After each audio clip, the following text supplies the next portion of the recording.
AFK files after 25 years. That date came and went. A couple years ago under the Trump administration, Trump was trying to release the files, and they blocked him. They wouldn't let him do it. So it's become clear that there's something so juicy, so sensitive in those files, and stuff that researchers have, the conspiracy theorists, they call us, have already found out and revealed, which is crazy. But we're in dire straits right now. People don't even realize it, man. We have factories that can't even keep up with the production because the Chinese are not sending us the parts because they're shorting the supply chain. And it's just a long-term waiting game, and if it keeps up for another 10 years, man, we're not even going to have a military at all in this country, anything. And I'm going to bring somebody on that's a good friend of mine. Solar. Hey, what's going on, Jeremy? Okay, it's you. All right. Perfect timing. Hang on a minute. I'll come on camera then too. No, yeah, it's all right. If you know me, just making sure it's you. That was perfect timing. You said about China and they're slowing up our work. Yeah, that's why I'm at home right now. Right, you should be at work right now. A lot of people in these factories that are building our defense. They dominate it. The computer chip industries, them. Electronics has been taken over by them a long time ago. It's dangerous because they can just lock us down like that. People have no idea how much control they have. It's bad. It's really bad. We used to have control of our report written on this a few years ago on the semiconductor shortage, and how that we, after years of outsourcing all of our chips to China because it was cheaper, that now we've had to have a huge supply chain problem. See, and they want all of it. That's why they want to go after Taiwan. See, Taiwan is the only other place that we can get that type of stuff from. Once they have Taiwan, then we're really screwed over. Wow, I didn't even think about that. That's the whole thing about them taking Taiwan, and we will defend it forever.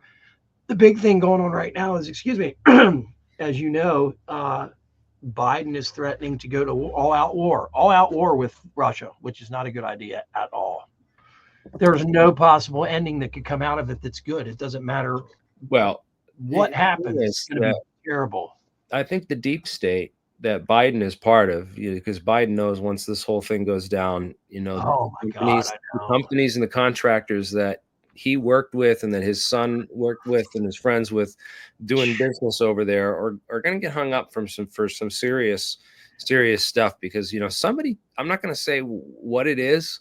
I've heard rumors that it's, somebody took over after Epstein didn't kill himself, that someone took over that whole business. I believe that somebody would have had to. There had to have been a crew of guys or whoever the hell. Yeah, that woman in there too, that are part of this. Oh yeah, absolutely. Yeah, I've heard all kinds of stuff. The sex trade they claim is worth more than drugs. Did you know that?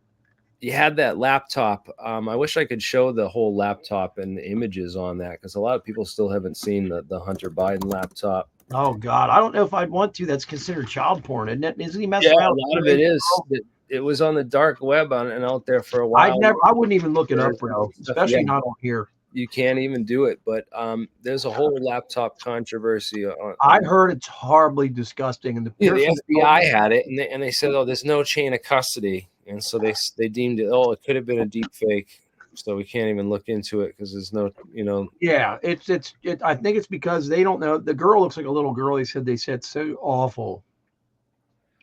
They had it on and turned it right off. They felt sickened after they had seen it. Yeah, it's terrible, man. But that's our government. Obviously, his dad does a lot of weird stuff too with kids. Oh my God. And our government won't give us answers on that. And now they're censoring this Schumer Act, right?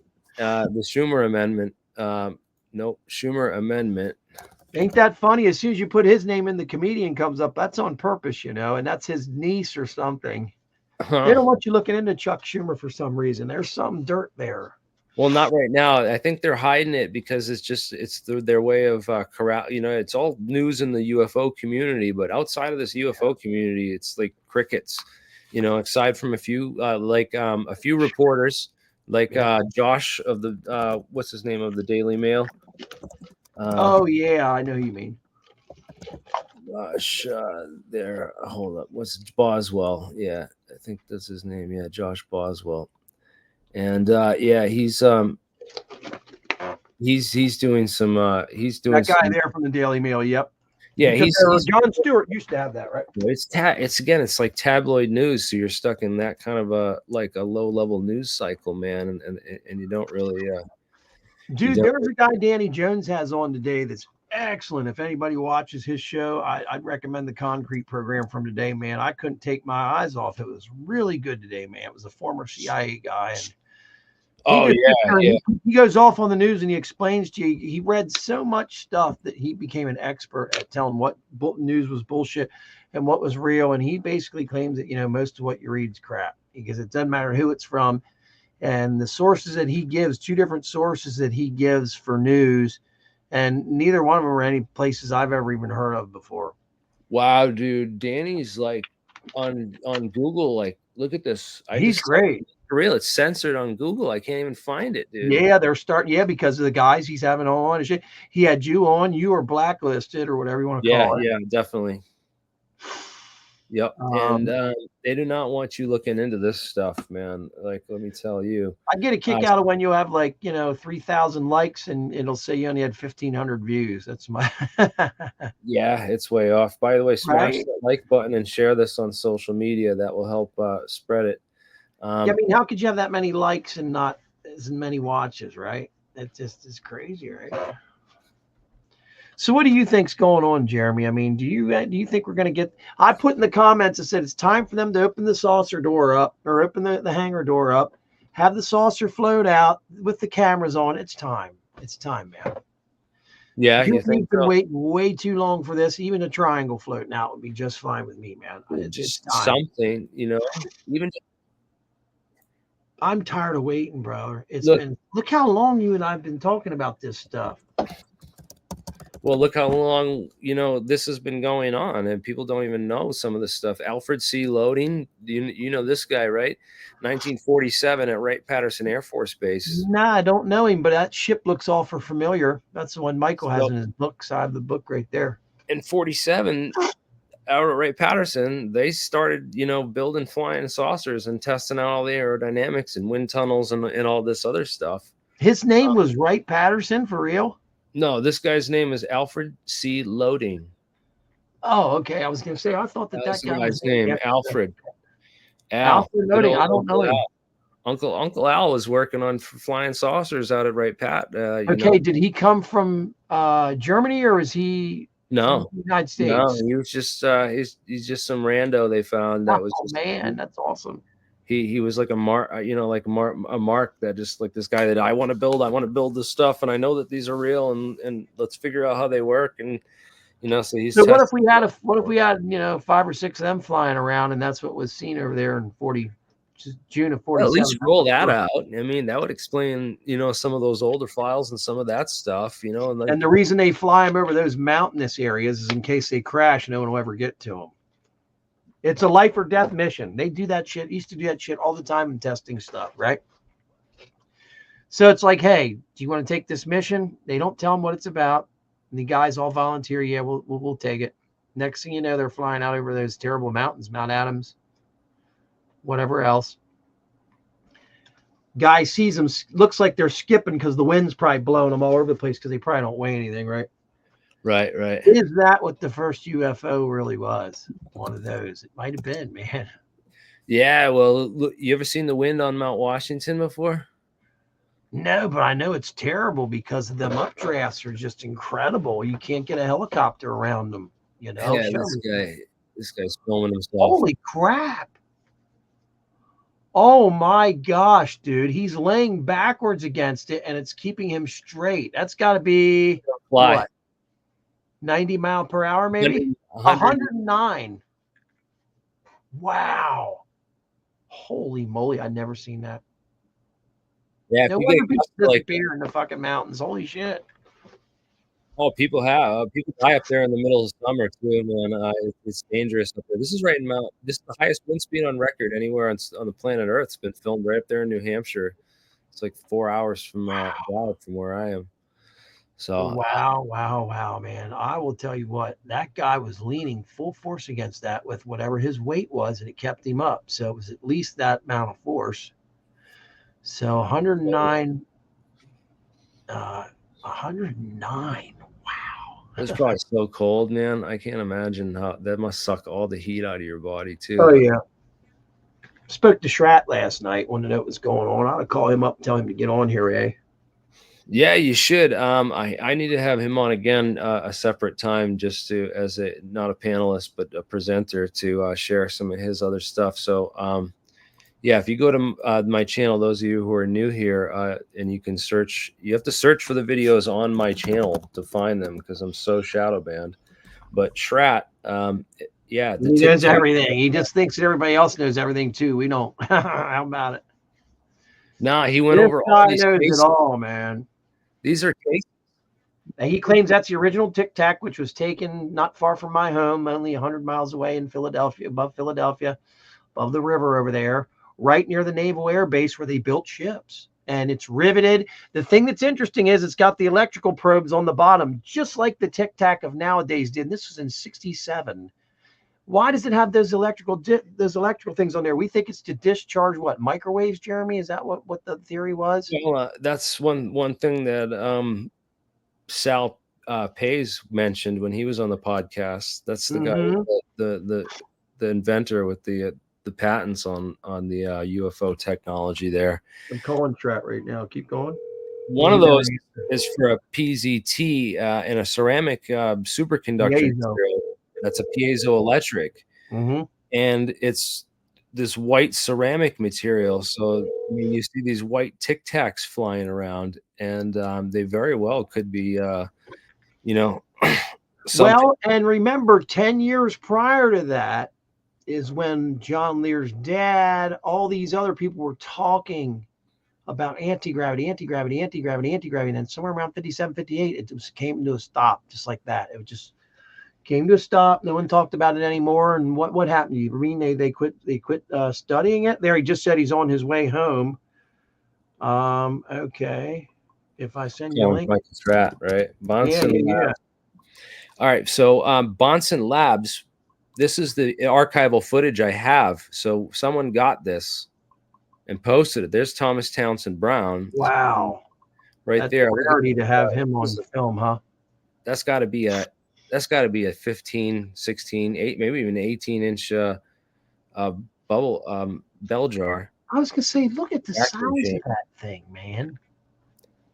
They had the time of the day. They would film it. I don't know. This is like with a little handheld recorder because this is 57. You got to think this is like that group of guys always film the clock, then went and film what they're working on. 8mm right here. You see who these two people are right there? You know who that is? That's the people that we went to go see down there in Virginia, isn't it? You and me? Ain't that the guy? No. This is Bryce and they look scary, man. Do it.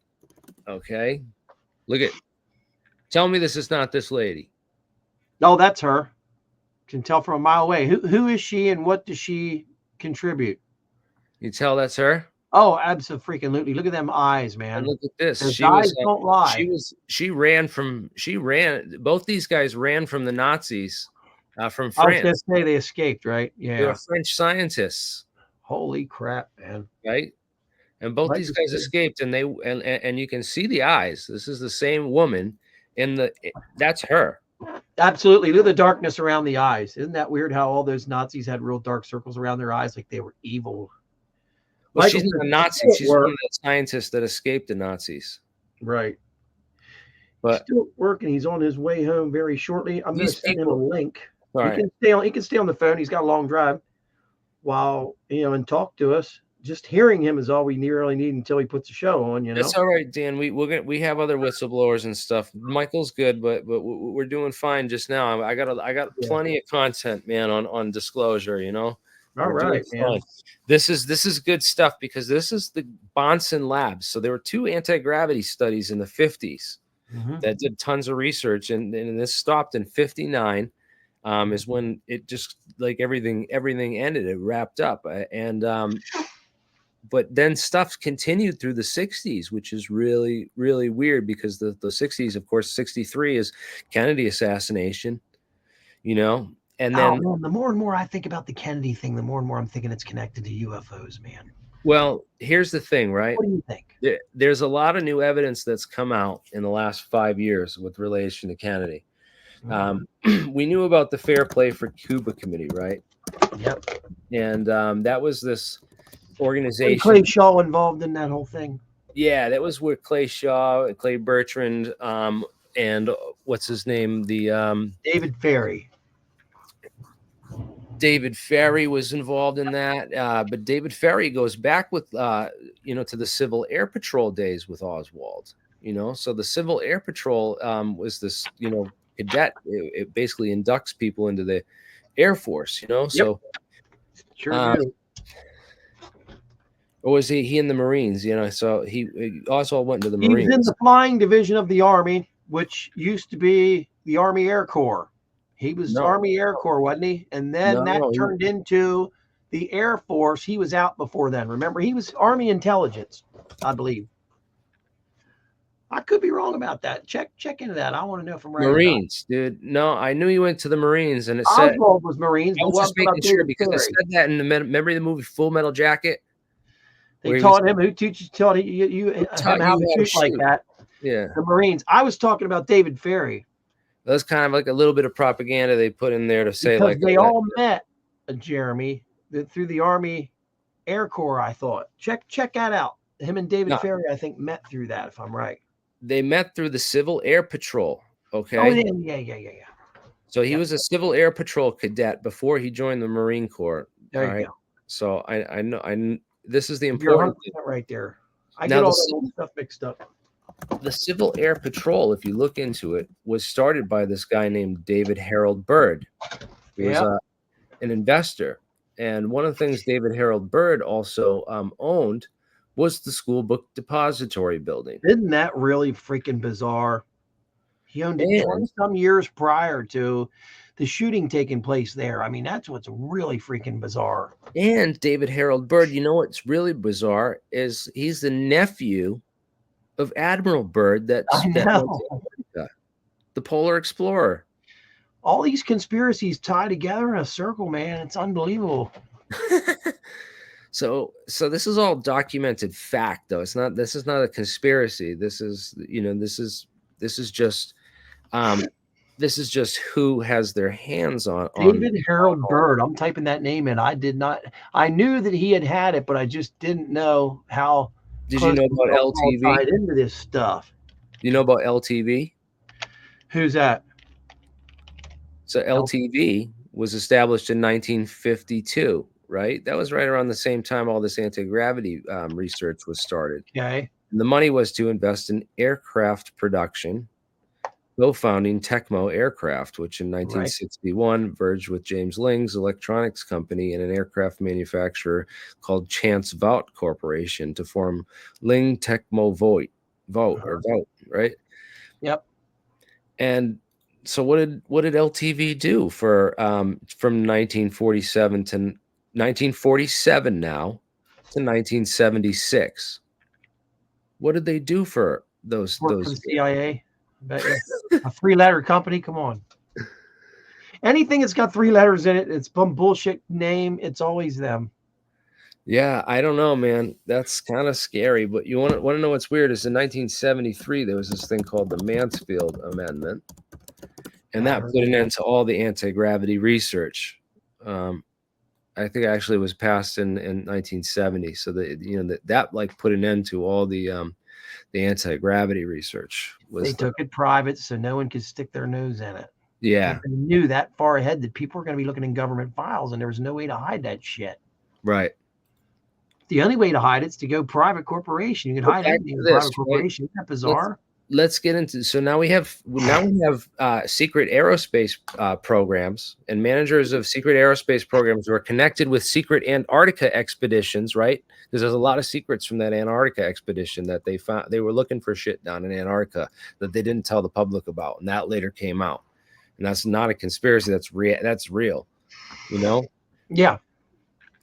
So this is very important. All these high level intelligence kind of people are connected to this JFK assassination. You have, And Cuba's involved for some damn reason because the Russians. well, Cuba. Well, no. Yeah, you know about the whole history of what happened with Cuba, right? So Yeah, that whole thing's crazy. 1959. It was when 1950s revolution with Batista got overthrown by Fidel Castro's army. They kicked out all the casinos and all the mobsters, right? Yeah. So all those mobsters went to Miami and New Orleans, right? The closest place, right? So they kicked out. They all went back to, their spots, and they tried to do, and they were all trying to get back into Cuba because it was a big money making place. It was they were pissed off that they got kicked out of there, and they all had so all the gangsters, first off, had a bone to pick with Fidel.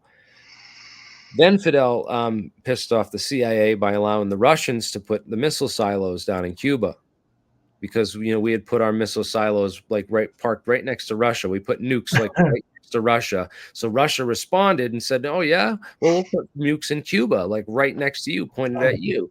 And it was like this Cold War escalation, but the US and the CIA were the ones who were escalating this shit, and then the Russians would respond. The dumbest thing Russia ever did was sell us the Alaska for $7 million. Did you know that, dude? And then the CIA, $7 million. Look it up. You won't believe it. It's the dumbest thing they've ever done. It's the equivalency to $112 million today, I believe. I just looked that up last night. So nuclear. It could have been all over us, man, from the north. We would have been fucking frozen.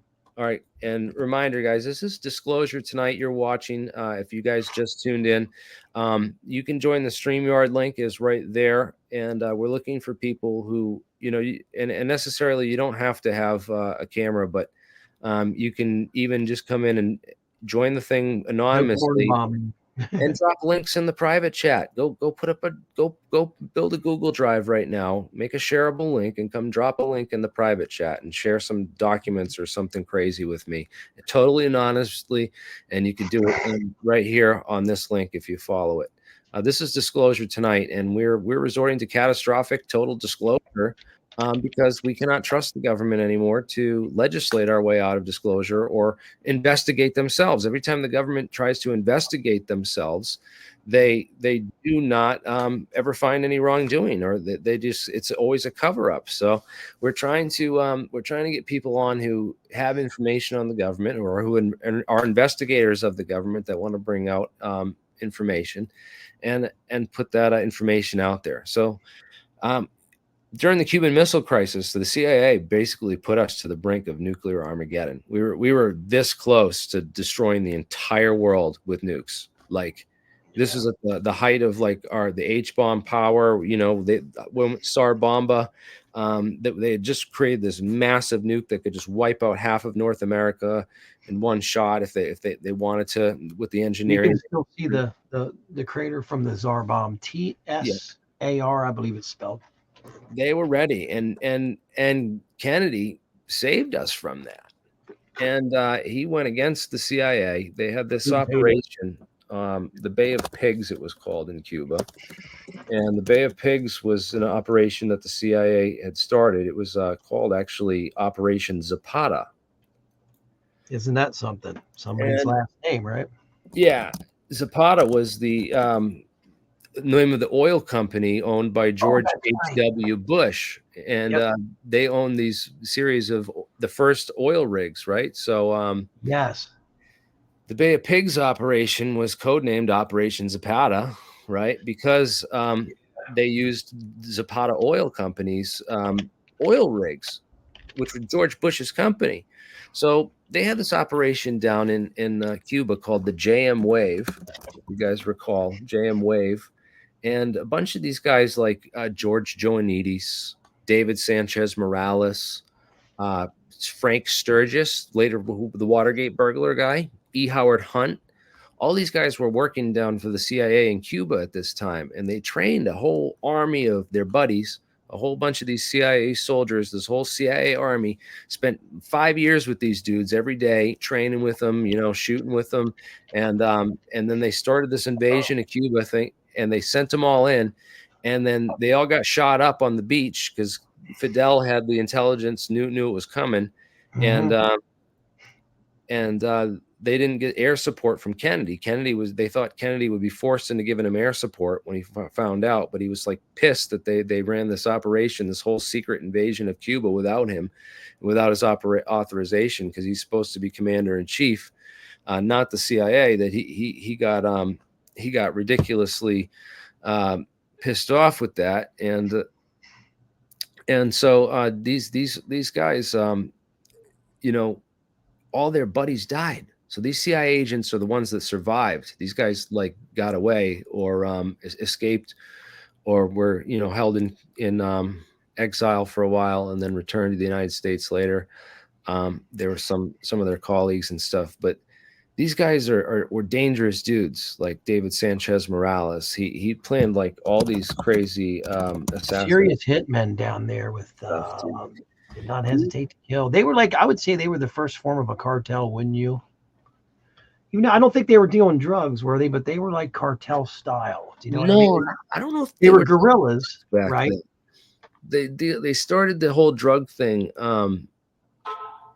really in the 70s, I think. Yeah, right? It was after all the Kennedy shit, and I wondered too if Kennedy had something to do with the drug thing being taken down, because the CIA is all about it, but he wasn't, right? He had wanted to. I don't know what his drug policy was, so I'm not going to comment on that and be wrong. But listen, David Sanchez Morales, all these guys were pissed off at Kennedy. So the Bay of Pigs was kind of, a lot of people think that the Kennedy assassination was retaliation for the Bay of Pigs. You read that over and over, man. There's many books with that type of. So anyways, back to the Bonson Labs thing. You have Cecil DeWitt and Bryce DeWitt, who are these two scientists. They're French scientists that came over to escape the Nazis. They were not Operation Paperclip or Nazi scientists, but they worked at the University of North Carolina in Chapel Hill. And in the North Carolina Chapel Hill is where in 1957, you can look up the 1957 Chapel Hill Anti-Gravity Conference. And this was what year was that again? 1957. Oh, wow. I mean, I've never heard any of this stuff. That's wild. And this is, so this is disclosure, man. This is real stuff. I mean, this is all the 1950s anti-gravity stuff. And that's when we see it all come to an end on paper, right? Like 57, 58. That's what Michael Schratt's so good at. He has all the documents on that shit. Yeah, but I'm filling in so many holes for him right now. I hope he's that. That's why I wish he was not on his way home. I hope he would ask questions. He knows a lot of holes and stuff that I don't know. So that's it'd be awesome to get him on. But the Chapel Hill Conference, they had Feynman. You know who Richard Feynman was? Yeah. This guy was recruited out of MIT to work on the Manhattan Project, and he actually did do his degree in private or something, didn't he? It was really weird. No, he wasn't recruited out of MIT. Sorry, we looked into that, right? So he graduated from MIT, and then he went to Princeton. He was a young undergrad, a young graduate student at Princeton in the graduate program. So they went to the graduate programs to recruit the scientists for the Manhattan Project. Okay, so he had to go through that. They wanted to find the best of the best from like these top schools of these young graduate students that hadn't yet done their PhDs, and he was their guy. So I mean, the guy taught. So he lived to be about what, 60, right? He didn't. Age 69. Yeah, he died in 88. But Feynman was, one of these top physicists. So for him, and he was told to attend this conference. They got him from, he was teaching up at Cornell. No, I think he was teaching at Cornell. I believe. What do you think he knew, man? at the time up in New York. So they brought him down to North Carolina in 57, and he went under a total alias as Mr. Smith You gotta love that, right? so that they would hide his identity because they didn't want Hey, Mr. Smith. That's the funny. Russians, they want the intelligence community did not want anyone to know that our top scientist was down at an anti-gravity conference in Wow. 1957. So and this is all documented. You can go look this up, right? Holy moly. All the history. But Mr. Smith, you gotta love that. yeah, Mr. Oh my Smith. God, man. Yeah, so Ooh. this conference, there's a whole video also on theories of everything with Kurt Jamungal. He made a documentary with a lot of this information. Look at her raccoon eyes, bro. Look at I this. put a lot of these Coal links black, you know. for it. Yeah, These Bonson videos are interesting. That one with John Lear's father on there left me speechless. And I'm the guy that gave that to Lear to see, and he was blown away by that, man. He just was so blown away, and he was able to add a few things to it. So you showed that to John Lear, right? Yeah, before I'm the he died. guy. He was able to see that before he Yeah, died. oh yeah. He was so proud. He put it up on Facebook and all that stuff, and he only lived another year or so, if you remember right. John's been gone now for years. Yeah. Yeah, it's crazy to know that his father was there at He was Bonson. there, and they kept filming the clock on the wall just like they do now. And these other videos, they're always filming that clock, and they're showing the dates. And then something happened in this video where they stopped, and they're all drinking champagne. There's John's father there. There he is, right here. William P. Lear Sr. There he is. He had a son named Bill Lear also. Heck Him and John didn't get along. Him and John Lear did not see eye to eye. They fought terribly. It's a pretty sad story. He gave out of the $500 million he was worth when he died in the 70s, he gave John $1. That's no lie. He's $1. Okay, I get it now. No, who's this guy? That's not Brown.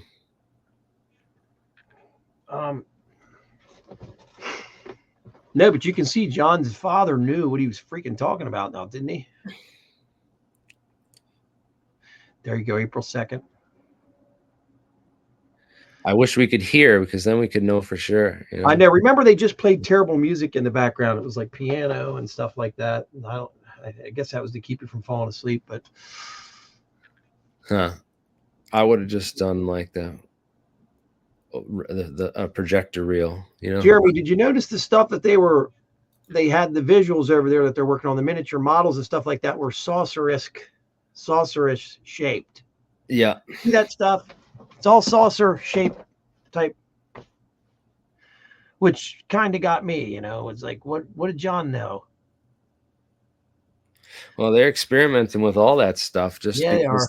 that was the shape that was reported as flying. And that right there, you always have a top, and people think that's where the crew is. And I don't think it has anything to do with the crew. I think it has something to do with that shape, keeps you in balance or something. I don't know, but spins, maybe. I got a couple other people waiting backstage. If you want me to bring, you keep Josh showing Bertrand. This film until the end, and you'll see what happens there. Where everybody, how you doing? Did you see the episode the other night we did with this gentleman right here? I can't see his face because you're AlienScientist. There. Oh, that guy there. Yeah, I was watching him, man. What's up? Yeah, what's up? Man, this is Josh Bertrand today. What's up, man? I'm available for the next little while, so if anyone has questions, I'll just sit here and listen, and if someone has something about aerogels, I will do my best to answer. Heck yeah. So if we were to take a 20-foot propane tank, how much infrastructure would you need? And because you need to pressurize it to make aerogel inside of this device and then extract it out. So if I want to make a giant Tic Tac out of aerogel, could I do? How much would it cost, and could we do that? And okay, so I've been doing a bit of research into the costs because I saw that you were pulling up some propane tanks on our last discussion. You can get a sphere for like about $5,000 or less. And you just need to fill the inside of the cavity of the spherical pressure tank with another container to block out the void that you want.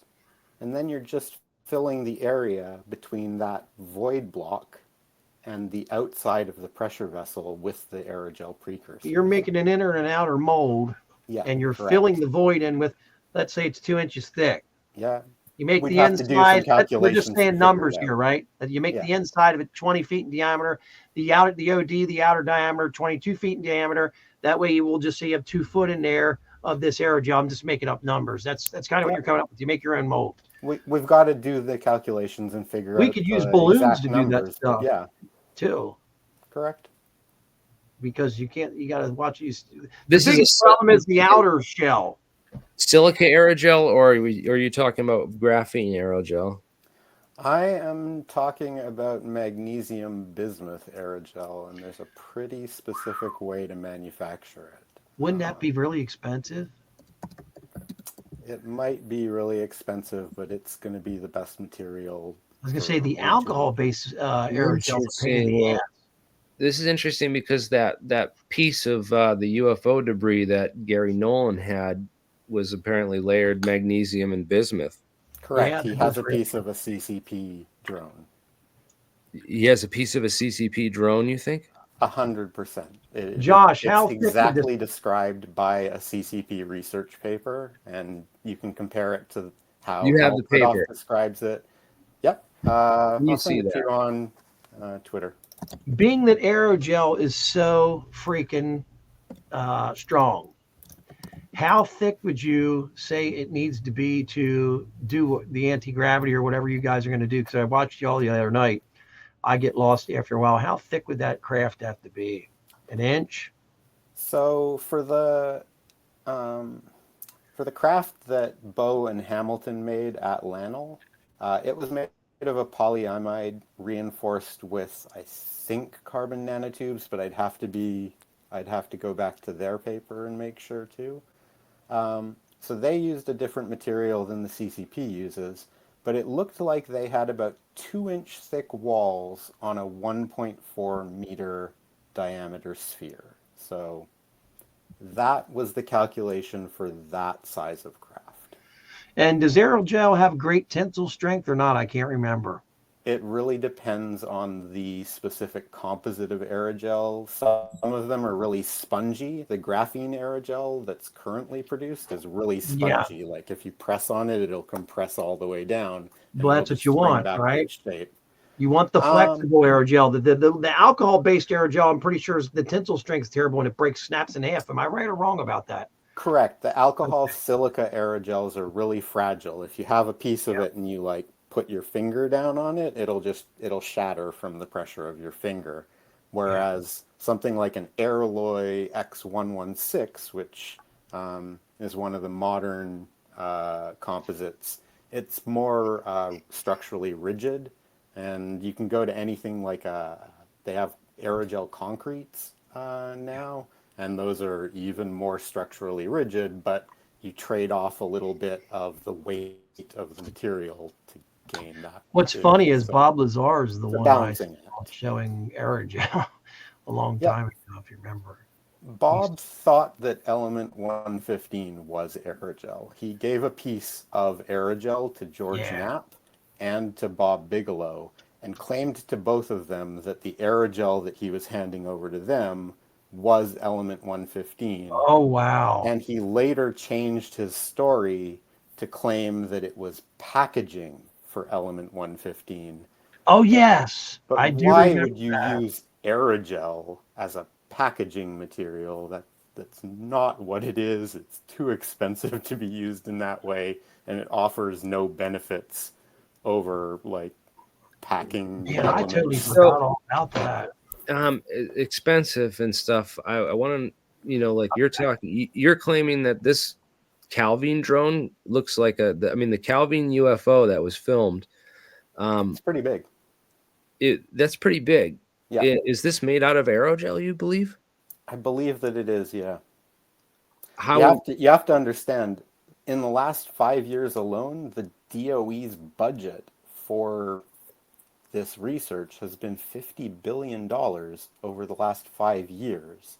So if you're going back to 2003 when Calvin was, I mean, start adding up the $50 billion that they had then and whatever their budget has been before, because we can trace this back to 1930, and it went through the AEC, the Atomic Energy Commission, which became the DOE. DARPA has had funding put into this blimp recon drone Yeah, craft. yeah, So they're funneling a bunch of money towards this science. They're keeping the science hidden from the general public and the general scientific population. And they're doing it so that they can keep all of the money for themselves.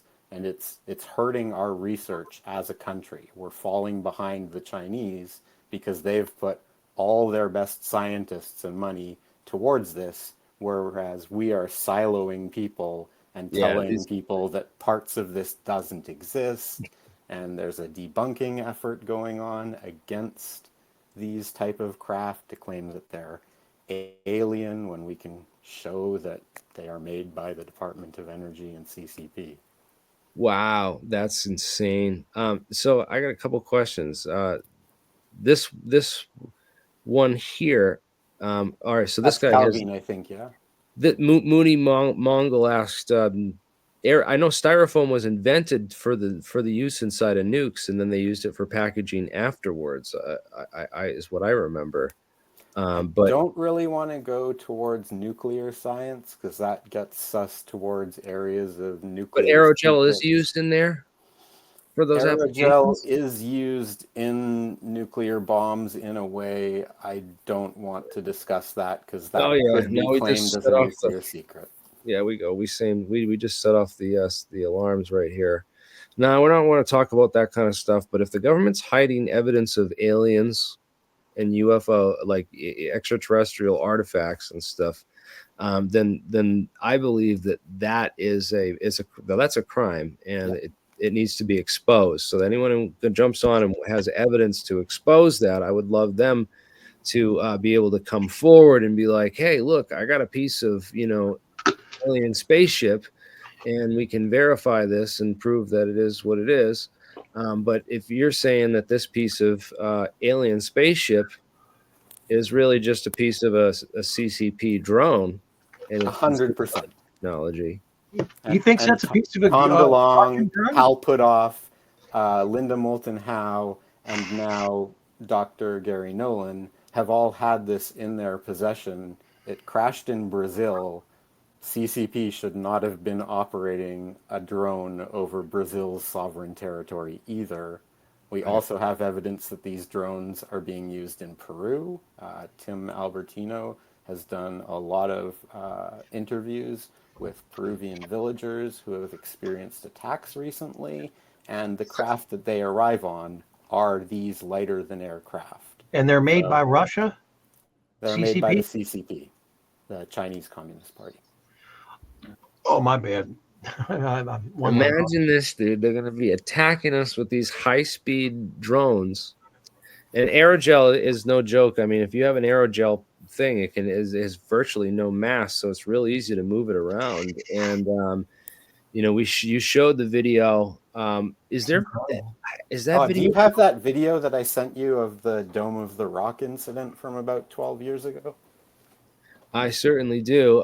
We can bring that up and watch that for sure. Let's bring it up because that was one that was filmed from multiple angles. Yeah, Dude, there's this multiple piece- angles of this experience, and it is exactly described.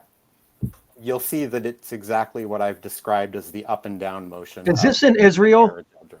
Yes, this is over the Dome Yes, of the Rock. I in remember this, Jerusalem. man. There's a flash at one point. Yep. That is fake. That is just LEDs used to enhance the phenomenon. So you're saying this is a real UFO drone here? This is a real drone Look at it drop. made by Look at it either drop. the CCP Oh, yeah, it or drops just the like a drone DOE. does, right? Yeah, it drops That like is- the drone did. It hangs out for a bit. It makes a flash with LEDs, and then it shoots off into the air exactly as we have I remember it describe moves these pretty aerogel quick. drones would. Yep. And whoever's filming it knew it was going to probably I be don't there. know, man. Someone might have It was hanging in the air for quite some time before it dropped down and then went back jump up. on, So Mr. Leon. plenty of people got their phones out and were recording this even 12 years ago. Well, look at all the stuff. Guys, if you just tuned into the show, this is disclosure tonight, catastrophic disclosure tonight, and we are just open lines. There's a StreamYard link right there to jump on. Anyone can jump in. You can drop links in the private chat if you want to make a Google Drive folder and drop a bunch of folders in there and files, and just dump them and leave. And everyone's welcome to come on. Where we got people jumping in the chat. Myke's there. Mark wants in. Mark's here. Myke's here. Welcome. There's the StreamYard link, and Mr. Eon, if you're there, just jump in and see. That was filmed from a couple different angles, so people were saying there was a group of people did the fake, but it was not a fake No, it was video. an actual. It was That an was a real actual video. drone, And that other was people taken. saw it and pulled out their cameras and filmed it That was too. freaking awesome, dude. Can I jump in real quick on the Dome of the Rock video?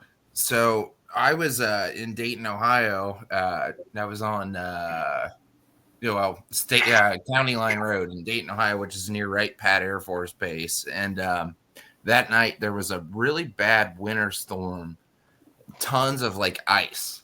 So it was like an ice storm. And I happened to be with my friend that night, and that when that Dome of the Rock incident happened,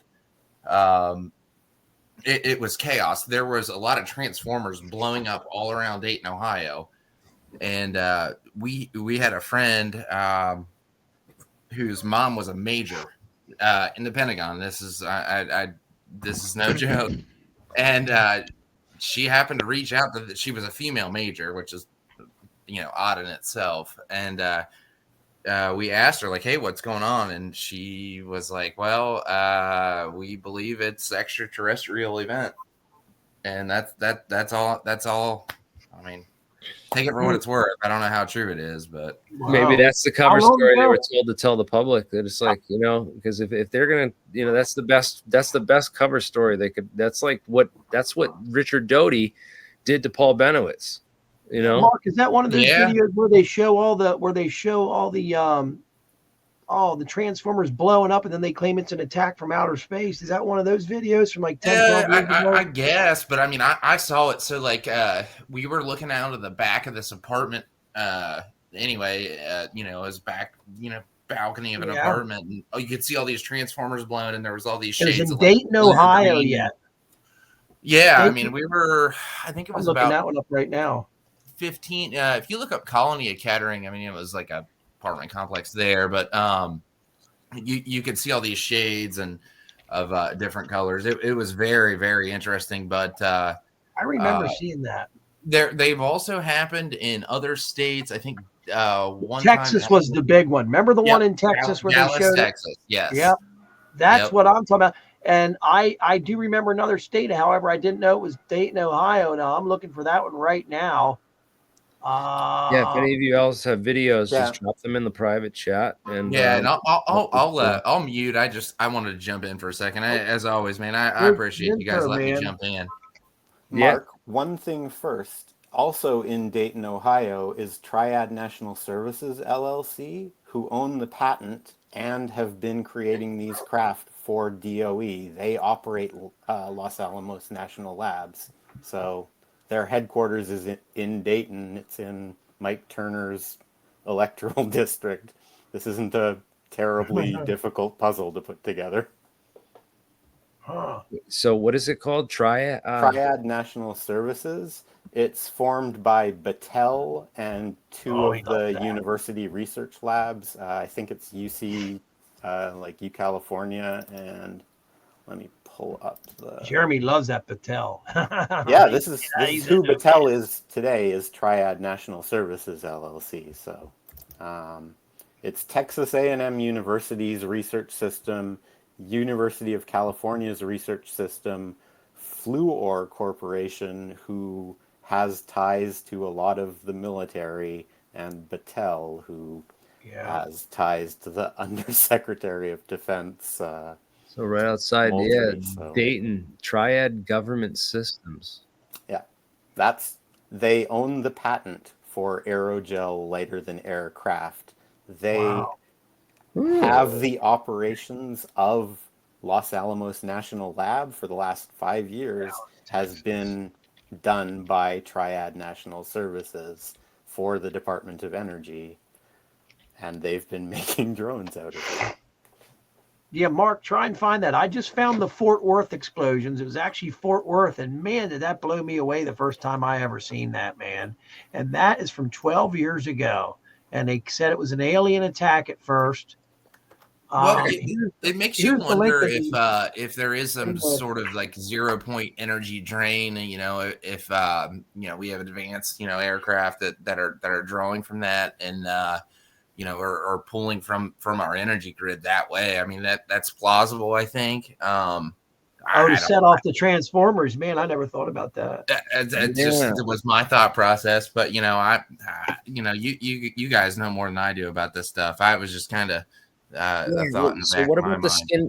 Can you talk about the skin coatings on these things a little bit more? Because obviously the thing is like made of aerogel, but that layered graphene, that layered bismuth magnesium, how is this stuff made, and why do you think that material is what Gary Nolan has? So the research paper that I sent you about 10 minutes ago, if you can pull that up again, it describes the material that Gary Nolan has and is a Chinese produced research paper from the CCP's research into aerogels.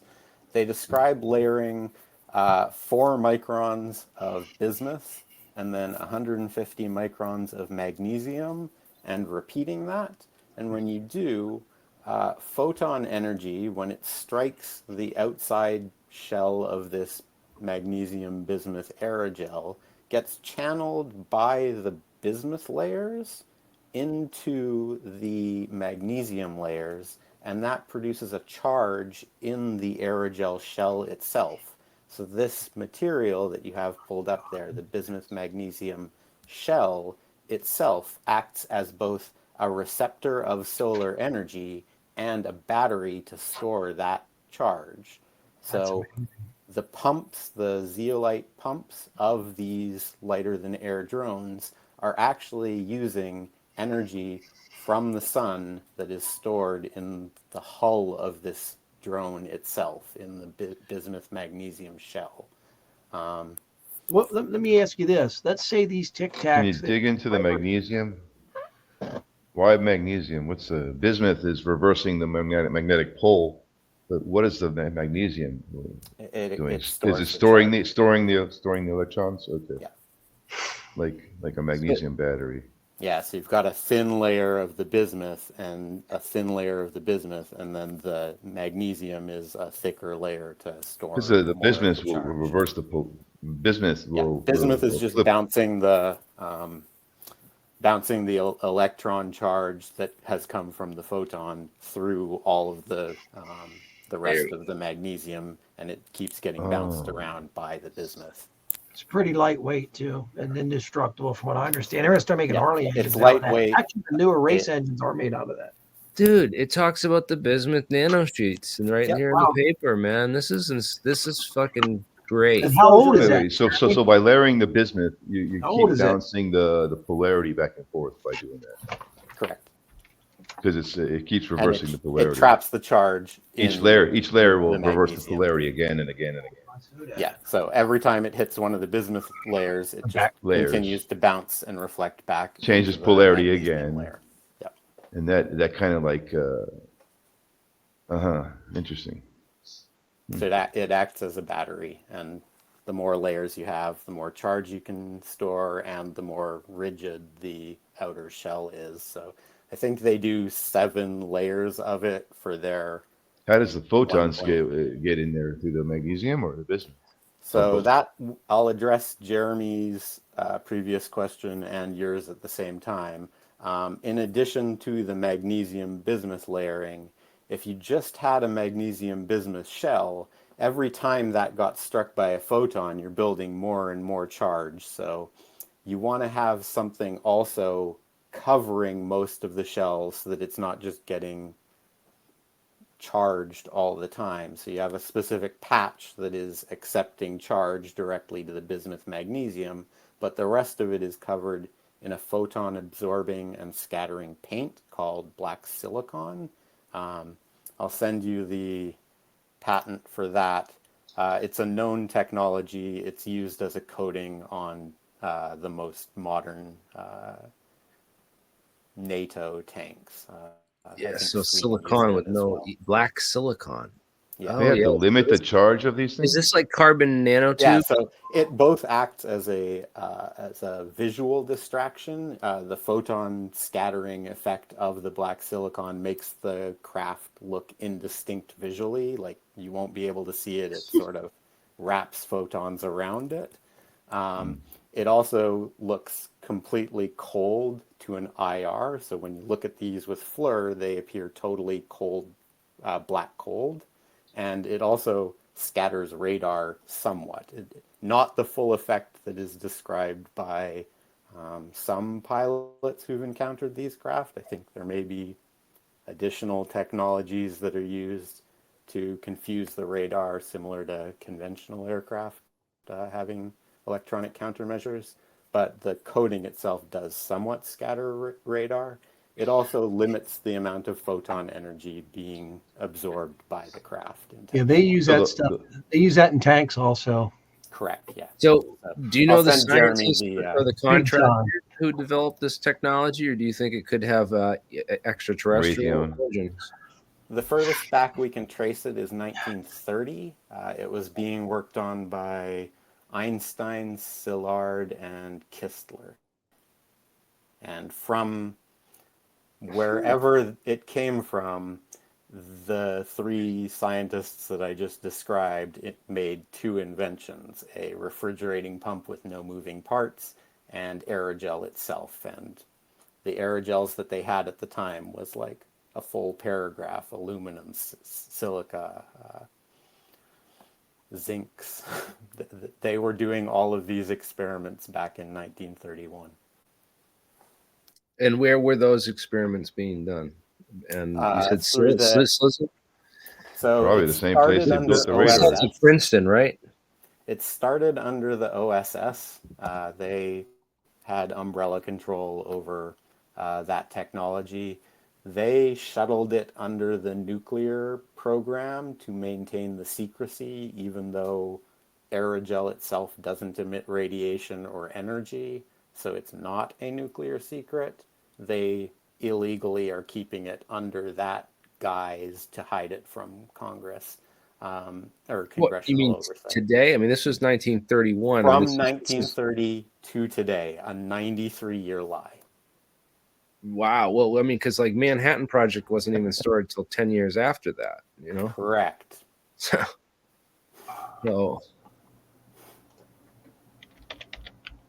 and these guys, Scissor's the one that wrote the letter to the president, to Eisenhower. Correct. And Eisenhower warned of the military-industrial complex because they were going to hide it from every president and every Senate and every Congress after Eisenhower. Wow. So that makes total sense of why he gave that exit speech. So You this have dude's to then Never look- been able to What put it. hide the silicon paint or? You have to also then look at the letter that Kennedy sent to the CIA 10 days before he was killed. Yeah. Because he demanded an explanation for aliens, and if they had been hiding it from all the presidents, Eisenhower forwards, they were hiding it from Kennedy, and when he demanded to know what it was, it's really curious that he died 10 days later. Aliens will get you whacked, obviously, way beyond that. They claim it's so much higher. And I think because we're all kept in control by religion, and I think the thought of aliens being here gets rid of modern religion the way it's set up, at least. Both of the big ones are Islam and Christianity. Let's face it. If those two are wiped out, then people don't hesitate to kill other people because they don't think they're going to hell anymore. And they're going to burn for eternity. I think there's something to it, something like that. both Lloyd Islam Berkner. and Christianity have their roots in Judaism too, so they have Right. a common origin there. I And think guess there's a what? bigger Get me aspect to started that on it. story, but I cannot prove that yet. Almost all wars are based on religion also. I mean, it's there. It's always there. Or lies in Yeah, Yeah, or lies. Yeah, as I mean, we've been saying, like the alien Those are the aspect of it Abrahamic is religions. played up by the Right. government and the MIC to make people who are religious mhm. scared of the phenomenon, when in reality 95% of the phenomenon from 2003 plus is just aerogel recon drones. So I know, and it's a JFK, lot of it, and they push it off on us, and we people like us can tell the drones from the fucking, excuse my language, from everything else. We can. JFK was Yeah, on his I'm- way to the Trade Mart in Dallas that day to meet with Lloyd Berkner, who is, head That may be so, but you go back 100 years or more, there's still evidence of other stuff. Yeah, correct. I leave the extra strange and the origins of what Szilard, Einstein, and Kistler were reverse engineering from as an open question. There is truly strange things out there. This tech didn't just come from nowhere. If you look at inventions, it's usually a chain of experiments to prove a theory, whereas Right. Einstein, Szilard, and Kistler had two inventions just appear from nowhere. There's no prior art, there's no previous experiments leading up to this. They just had something drop in their laps, and they made two inventions come out of See, it. nowadays that's almost impossible because everything's on film. Everything's on a damn. I call it a computer with a phone. Other people call it their phone. It's a computer with a phone option. Everything is on that phone, man. Everything, whether you want it to be or not, it's there. We're finding that out more and more every day. They record everything we do 24 hours a day. Correct. That's Yep. everybody, And these not just some. recon drones are operating in a mesh network right now. So they talk to each other if they're in proximity, and they also talk to satellites that then relay that data down to Thule Like Station in Elon Musk's Greenland. Starlink is insane. I mean, he can literally has a band of those things that can occupy an entire country pretty much and see what's coming in and out. All the Correct. information goes in and out. And they also have ways to get into the hardwired internet. Correct. They, And they the just NRO. don't have to. Yeah. Correct. National Reconnaissance Office, you talking about? Yeah, as you've seen with the COVID whistleblower data that was stored on The guy in New mega.mc Zealand? servers, the U.S. government had the ability to log That's into why they their don't like mega blockchain. servers and delete any of the data that they wanted deleted. They deleted 87 The internet will be gigabytes blockchained. of do you Once that mean by happens, they that? can't do anything. What do you mean by there'll be blockchain? And I The don't computers, the operating systems, the internet, everything will be blockchain run. They will not be able to spy anymore. So you're saying that the entire server, everything will be encrypted, basically, almost. 100% blockchain. everything is encrypted, Wow. including the operating system, which is also decentralized on a Do you They think blockchain, have that'll or ways be? to get centralized, but around even so, encryption. it's They have encrypted. ways to get around encryption. I was gonna say that may be the end of the It internet doesn't for worry us, the for people NRO. like Yeah, us. but you can join another network that's not corrupted by there's I more mean, than one yeah, blockchain. you can run your own local network and stay disconnected from or air gapped from the internet as a whole. They'd and have to break that into your makes it network, correct. your They would have encryption, but to if you keep your physically encryption access. dynamic, I mean, Yeah. So the NRO is currently taking all of the data from these recon drones, sending it up to a satellite. That satellite downlinks it to Space Force Command at Thule Air Base in Greenland, where they have a server farm and satellites that or satellite receivers that receive all of this data coming in from all of these individual balloon drones. That is then processed by the sentient system, SENTIENT. This is what is processing all of the data coming in from all of the NRO's satellites, balloon recon drones, security cameras that they have access to. If you look, Washington, D.C. is moving all 40,000 of their security cameras to feed into the sentient system. And they just look right into all that stuff. No problems, what you're saying, right? Comcast has half the shit set up on their server. They just take it right off of there.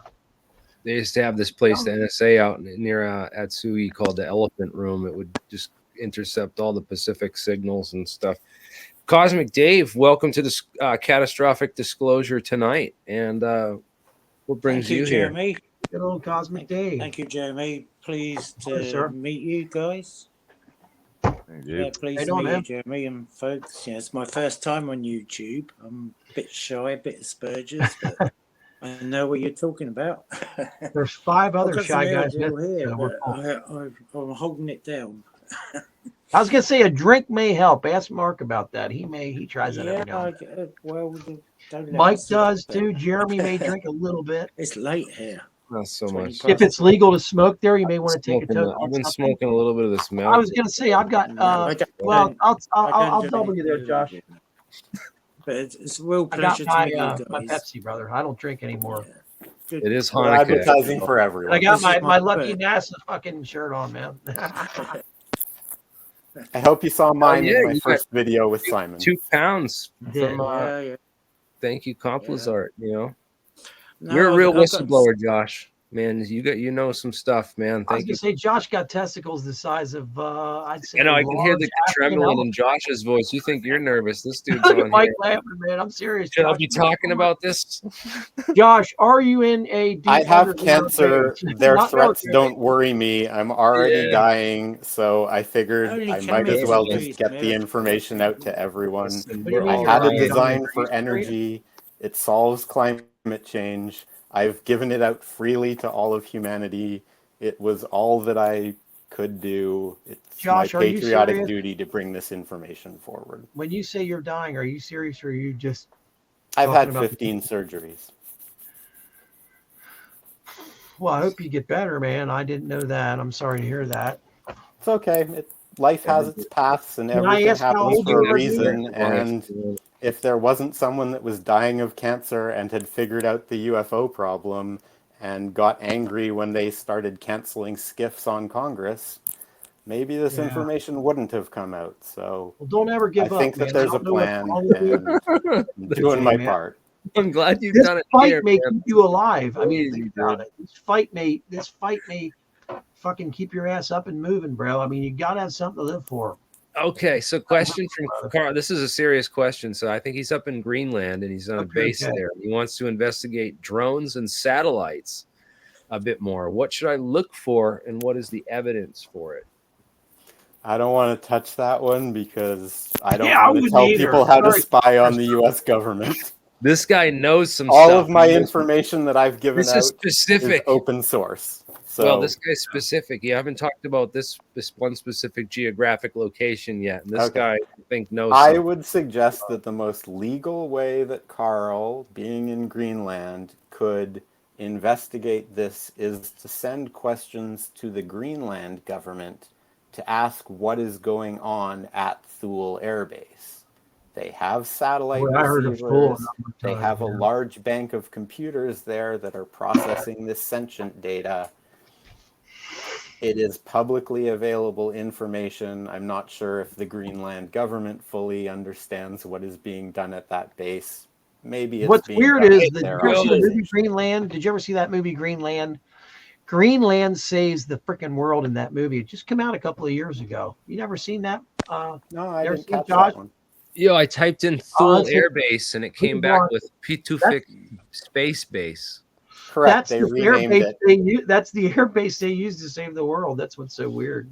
They renamed it a couple of years ago because everyone was on to Thule Air Base, and now when you talk about Thule Air Base, you have to talk about Pitufik Air Base, and it's more obfuscation. It's more layers of this onion that was trying to keep all of this under wraps. Look how large Greenland technically is compared to the rest of the world once, Jeremy. Zoom out once. I want you to zoom out, and you on maps, they make it look far larger than it really is. Well, look right there. It's the largest. It's as large as the United States and Canada.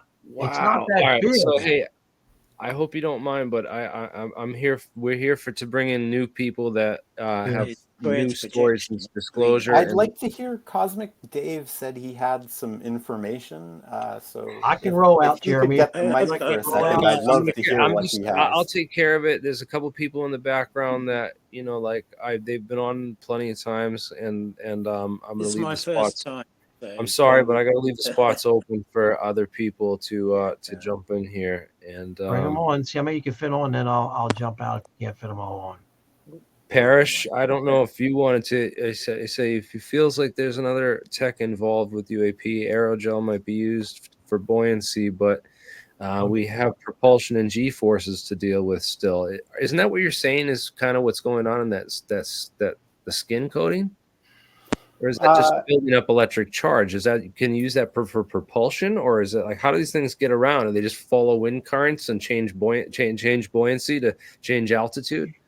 I'm not sure if I have a comment about that. Missed our previous conversation where we were discussing Newton's second law.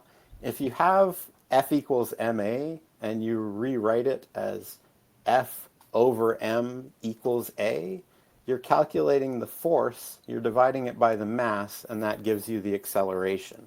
So if you have the force of one human power, I can exert about 3,000. Hang on 1 second here. Yeah. I heard your explanation with Holland.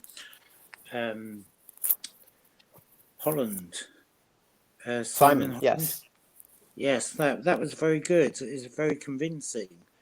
Thank you. With the extreme vacuum and the valve and the directional aspect of it, and that made sense.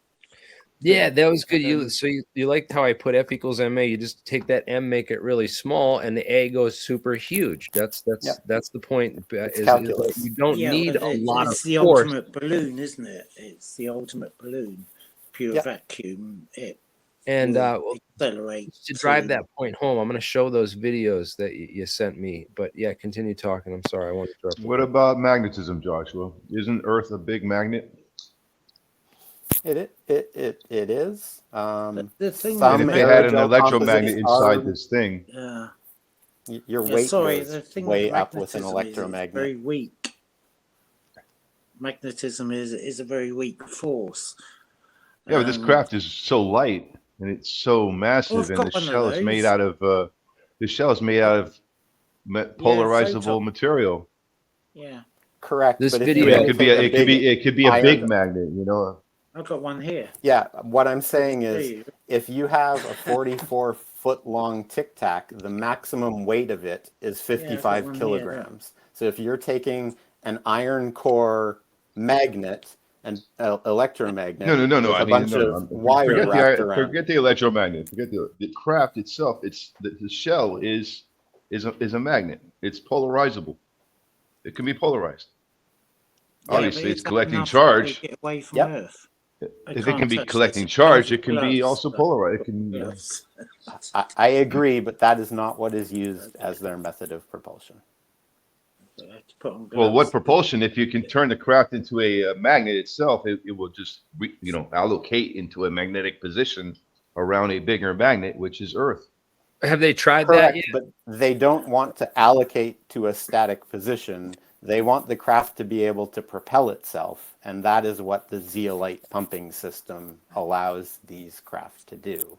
That's why they use that and Newton's second law as their propulsion. So this video you sent me is a piece of aerogel that they carbon nanotube aerogel. And there's another one where the guy takes a magnifying glass on it and it lifts up with the magnifying glass. Yeah. So that is the craft using the density change from taking the energy in from photons to achieve lift. The buoyancy of the object itself changes. Yeah, this is some CNT aerogel that my partner, when I was with her, she's actually Russian, had made in Cosmic Dave, Cambridge. Can you contact me offline, please? I'd love to talk to you more we've got some about here, and it's CNT encased. aerogel. We had to encase it in the synthetic material, but you break a piece off and it does what you say. But yeah, it's quite well. It's dangerous because it's nanomaterials. So I agree. Yeah, CNT nanomaterials. I've been looking for a source for that, so I'd love to talk Yeah, I to have you. them here. This is from yeah. Do you know my Cambridge Lab Twitter account? years ago. Korea_UFO. Yeah, If you maybe. could contact me afterwards, I'd like to acquire some. But this is from Cambridge, from when they, well, the professor did it in the labs, but then there was another company that took it out from Cambridge. So the original stuff here, it was made for energy storage. At Cambridge were? Um, Correct, yeah. Do you know who the scientists that were working on it at Cambridge were? I do, but I don't want to share online because that's fine. Perhaps you can just set up email me or send me a tweet afterwards. So anyway, my Russian girlfriend back then, she wasn't a spy, but she had this made. It's CNT field aerogel, which means it's all stranded in one direction, if that makes sense. That's exactly what I need for the Joshua's light mill energy generation. We would use those as the fan blades and a standard lens to concentrate photons on it from the sun, and it will generate power. Yeah, that's it. And she was doing it for energy storage, but she was looking at mechanical energy storage into it, like as a battery. Yeah, you can turn you can turn the mechanical storage into just raw energy with a rotor stator. So that's how we have a planned design right now. Well, anyway, we split up, and I met her in the car park. It's a true story. A couple of months ago, I said, "Can I have a look at the CNT pizza aerogel experiment we did?" It's a one-off, as far as I know. It was made specially because it's it's vertically aligned. We call it the pizza, the aerogel pizza, because it's made in a special way. It took ages to be made in a special lab, but I've got some here, and yes, it does. It's weird stuff, mate. But it's safe in the box, and we keep it in the. And I had to put gloves on. But I haven't got time so much for that info, Cosmic Dave. That was truly fascinating. I thank you for coming forward too. It's the only sample in the UK that I know of because we had it made. I bet. It's probably the only sample in the world because nobody else would be weird enough to do it. There's two other labs that produce this. Through, man. Hey, make sure you text me your address. I mean, not your address, but just your home, in case like they're gonna come to your house tonight and freaking it's gonna disappear, man. Like, or it's gonna disappear in the mail. You almost need to send it by armed guard, man. This is like there's weirder stuff here. I'll have someone fly out to you tomorrow. That German doctor you was talking about, my first boss. I wouldn't send it by the mail, and I wouldn't listen, guys. Well, we're gonna have someone retrieve that material. I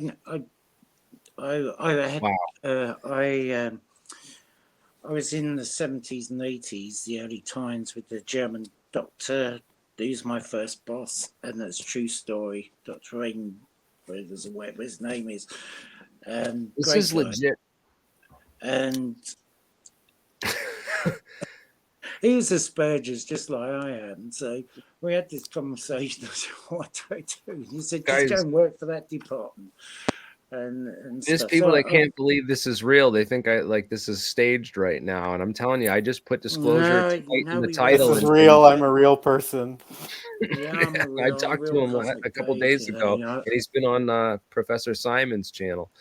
But yeah, so if this is the actual material, and I just read the patent that you sent me in that paper, man, and I'm gonna post it in the chat again. I'll show this video. We can turn this into free power from the sun. Field CNT aerogel. Free power from the sun. That's CNT aerogel as well in the video that is playing right now. So that's CNT. It's not graphene. Yeah. It's carbon nanotube aerogel. Okay. This is exactly the material that Cosmic Dave has. This is exactly the material that will allow us to make fan blades for the light mills, which will give us free power from the sun. according to Brian Kelly's designs as well. And Brian, thank you for the link. I saw you posted in chat a little earlier. But it's vertically... I'd love to have you hop in if you have some time today, sir. It's vertically streamed. It's grown vertically via the gas. And then there's some substrate in there. It's probably synthetic to hold it there. That's why it looks solid. Yeah. You only need a couple microns thick of the vertical growth on the substrate to achieve this effect. So I know. I'm fascinated to hear that this is occurring. Yeah. So this is the bismuth magnesium. This weird thing about this paper, though, is that it doesn't have a date on it. There's no publication date. There was at one time. The publication date from the CCP bismuth magnesium paper was 2020. 2020, right? And then the references here go back to 2017, 2018 is the last one. So, is there any evidence that this was built? When was the Calvine UFO case? What date was that? Around 2003, the start of the Gulf War. 2003. Okay. So, yeah, all right. And then... So it's been worked on in secret and perfected for a while, and then the research papers get published when they want to take ownership and patent control over the technology.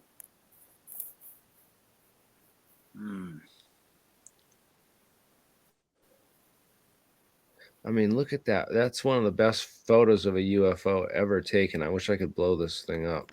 What's that word "they" again? They want to take over control. The they would be the DOE and the CCP currently. Two parties fighting for control and both lying to everyone.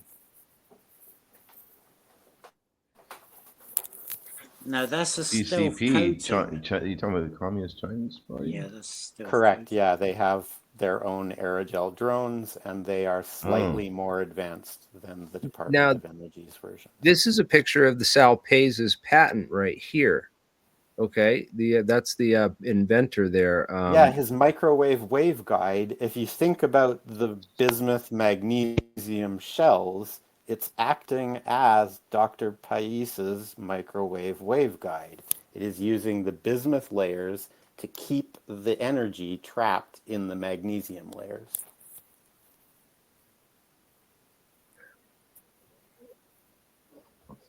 It doesn't make a lot of sense to a lot of people. Basically, the bismuth reverses the magnetic field of a magnet, so by that way they can trap the energy. But I got a question though. The Calvine UFO incident was Gulf War in that was in the 90s, wasn't it? Or no? This is from there was a couple of them. A 30-year-old Gulf Wars.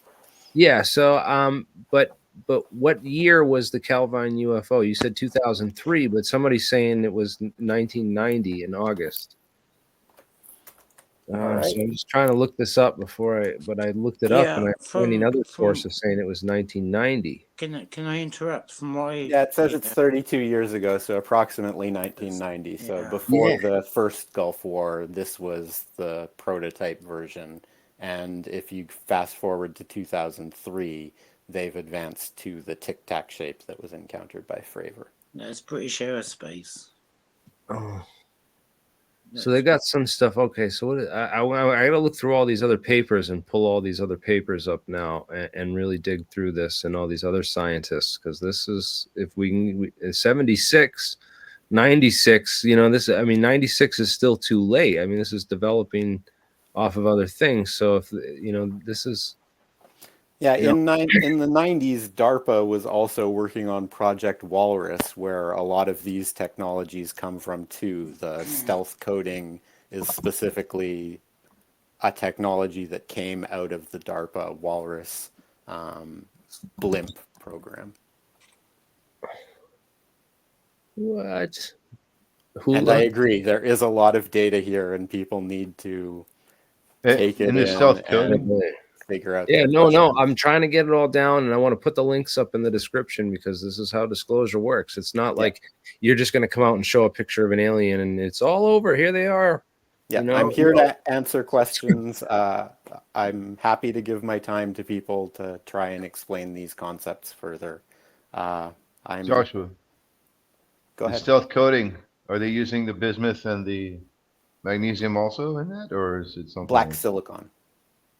I know it's silicon, but what are they? Just silicon and that's it? It's black silicon described by a patent. I'll send the patent over to Jeremy. Yeah, so this is black. So it's just silicon and some kind of other metal. No, it's just silicon that's being deposited on the outside of the craft in a way that it scatters photons. It's like vapor depth. Vapor deposited, yeah. Patents over to you now, Jeremy. And what for what? Which patent is this? For the black silicon photon absorbent scattering. What's paint. the zeolite? How do you know how they use the zeolite? How does the zeolite do the steering and the pushing? Zeolite is used in a Knudsen pump. So you have zeolite, and if you heat it up, it causes airflow through a pump. I've heard of that pump. I didn't look into it though, but I've heard of it. Yeah. What do you call it again? The Knudsen pump. Knudsen pump, and the material used in it is zeolite, a natural form of aerogel. Again, look at this. Microporous material. John Testerman, Columbus Air Force Base, Monument, Colorado, Colorado Springs. Yeah, that was where DARPA was operating out of for a while. Yep. For sure. Awesome stuff, man. This is what I was hoping for, man. I didn't even know you had all this other stuff. I've been working on it for a while with my wonderful team, Korea UFO, and on November 15th, when they canceled the November 16th skiff, we decided that was crime. They were covering it up from congressional oversight. So we brought our information forward that night. You guys did the right thing, and I'm glad you're here. Yeah. And good Cosmic Dave, Josh. Thank you, Cosmic Dave. I very much appreciate what you've done, bringing that information forward to humanity as well. The thing is, I've got so much info on things going back to the 70s and communications, fiber optics, everything that I can't.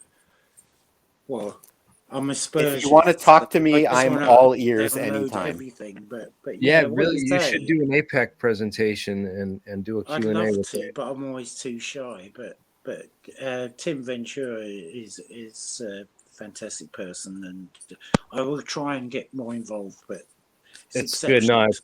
Because you mentioned some things, Joshua, that I respect, and thank you. I respect you too. I respect that you had the courage to come forward, even though you are shy. And if you are, we can talk in private, and I can help you bring the information forward to people. Yeah, because there's a lot more to this, as you know, and it does. Well, it's got strange properties. And we spent, I don't know, 10 years, 20 years in the UK, the funding agency saying, what can we do with this stuff? And nobody had any ideas, so it's just stayed in the box. But it's obviously what we've got the ideas now, and they're out there. Yeah, we've got so much tech. It's the scientists that are going to come up with disclosure. It's not going to be governments or anything. It's us guys that actually know, because we can do this stuff, that are going to do it. And I hope to be more involved. And Jeremy is a great bloke. Jeremy and Tim Ventura are fantastic people. A lot of time for them. We've got to do this. We've got to share our knowledge and get some stuff out there and show what we can do. That's it. I couldn't agree more. Well said, sir. I couldn't do this by myself, and I'm sure you guys couldn't do it, either. Just get me on low energy nuclear reactions and transmutation of matter We can do that in 10 seconds now. We can convert. Can we talk about reverse Bremsstrahlung? Sorry? You know, Bremsstrahlung, I mean, what is it? Is it Bremsstrahlung radiation? Crikey, who's our central point for that? Bob. Yes, I covered the Cold Fusion conference in 2014. I mean, the colloquium there, IEP conference and course that they did in 2011 too up at MIT with Peter Hagelstein and Mitchell Schwartz there. And Peter Hagelstein, Dr. Peter Hagelstein, he's great, and he came up with this whole idea for why you don't get the gammas. You know, like Hosyenga wrote the whole book on. Well, we can do simple things like I was doing. I could take you through to the lab, which is the next room along. 2 carbon rods, electric spark, takes CO2 out of the air, dissolves it in water, converts it into helium. Old science, solves the world's problems. Why aren't we doing it? Right, it is. It's like Buzz Lightyear said when he came down. Do you still use fossil fuels, or have you figured out crystallic fusion? You know, that was a line from Toy Story. And the thing is, we've got something in the UK called ARIA, the Advanced Research Innovations Agency. It's like your version of DARPA. They just set up this year. They've got 850 million pounds to spend this year. And they're wasting it on a thesis to what we spend the money on. And I'm sort of we have so many projects that I know so many people that could get funding, and you know the time's come for this. Their refusal to declassify and declose, and then put, even though the way that the funding is set up to block the funding, the funding won't go to these projects, and they'll go to projects that DARPA's already it's so ridiculous. DARPA knows the technology won't work because they already worked on it secretly for 20 years that they won't tell you about. But that's the project that they let them fund publicly so that they can just waste their time again. And it's like, come on, it's absurd. This is exactly what as I replied to Matt Clifford, who you may know. He is at least somebody that does reply to my comments, but he's a chairman of ARIA over here, and the thing is, they will spend millions of pounds on something that if you gave some guy in the shed £10,000, $10,000 in your language, they would have 10 times the more results and stuff. I see this all the time. You know, I've brushed so many projects. I've got go into my physics room, and I've got the CNT stuff here. I've got aerogels, I've got plasma reactors, I've got hex machines that will create atoms out of, well, not atoms, but new molecules out of something. It's all great fringe technology that works, and they won't fund it because it's not mainstream. That's what we're up against. They are funding it, but guys, they're funding it in secret. All you guys, we're all the same. You know, if we had a fraction of the budgets that they've got, if we had a fraction, we'd blinking out flying saucers and CNT stuff. So, I knew the professor. I don't think he's with us anymore. Who created graphene in Cambridge, and they did it in Manchester on the sellotape, if you remember that. Yeah. It was up at UMIST and stuff. But I was with the professor who did it out of the gases. And he said, "Look at this, Dave." And he had this machine, like a vertical lathe. And he's pulling these gases. And it was graphene and stuff. And vapor deposition. I think. We didn't know what to do with it. But this I've lost it now. I've thrown the special CNT aerogel somewhere. But we have all this tech, but because it's not mainstream, it gets lost. And there's like great brains like yourself, Joshua. You know, you're a brainy guy. Jeremy's a brainy guy. All of you. we're all great, independent Thank you, sir. people, We can do this stuff, I've done it. I spent a career, 38 careers, doing inventions for government agencies or companies, mostly in telecommunications, fiber optics and experimenting and, I don't know, just energy transfer systems and stuff. That's awesome. I'm glad you're here tonight, Dave. I look forward to talking to you more in the future, Dave. This is I hope you can get wonderful that material information to you've brought Josh. forward. In fact, maybe we can.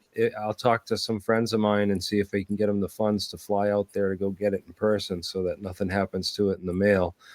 To We'll me, meet you. this is junk. We'll make plans. We'll take them out to the pub and get them to used to talking and do some karaoke or something, so you can get more loosened up and people. This is the first time I've been on stream, so right. this You did wonderfully, Cosmic Dave. It's good, man. It's not easy, so I understand. My first job was well, I can't even tell you. Wait, it was. I'll shut up now. I said too much. I'll be quiet. Yeah, don't snitch on your mates there. Come on, spill the beans. This is catastrophic disclosure tonight. Do you know Rendlesham Forest? Rendlesham Forest is just actually, it's just I've heard about that. Yeah, there might be some Rendlesham content coming up on Professor Simon's channel in the next little bit. Well, you know the sounds excellent, Josh. I was actually look born forward to that. But not by an alien. Hang on, I can't get this YouTube thing right. I'll go over here. No, Rendlesham, crikey. No, I'm from there. I'm Suffolk born and bred. And I was down there, and it was an experiment. You do know that. Yeah, it was a drone, right? No, I don't think there's a drone. I'll tell you something. My lecturer at college in London. I did go to college and I was educated.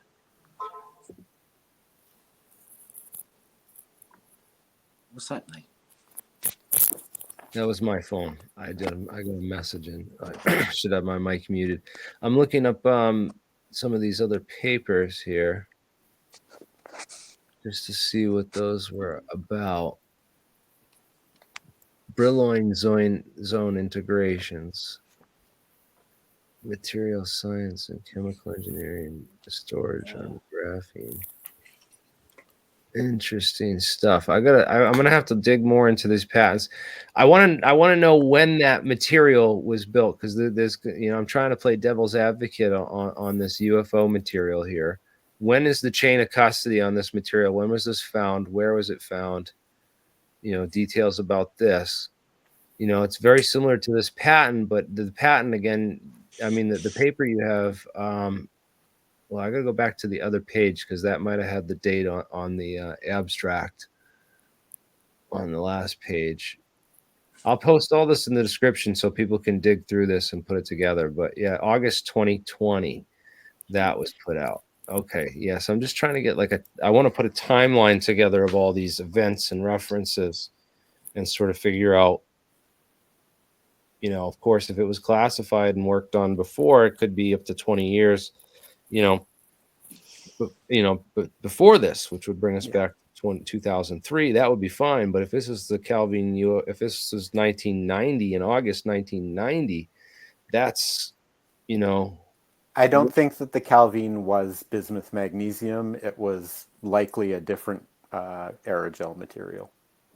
Or maybe a different type of drone or blimp type balloon. It looks possibly a helium blimp, but the way that it exited the scene described by the photographer of the Calvin incident, it zipped straight up into the air, and helium balloons can't do that.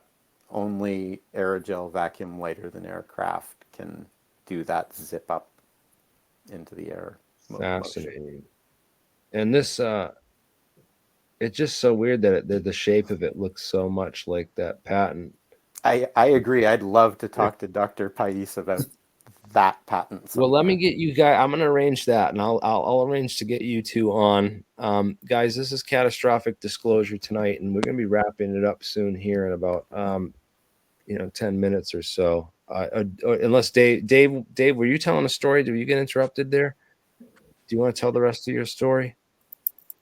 Well, I was actually with British Aerospace in the 1990s on the south coast of the UK, because they were our top defence people here. I was there for fibre optics, but it makes sense that they would do something like that up in Scotland because that's where the test zones are.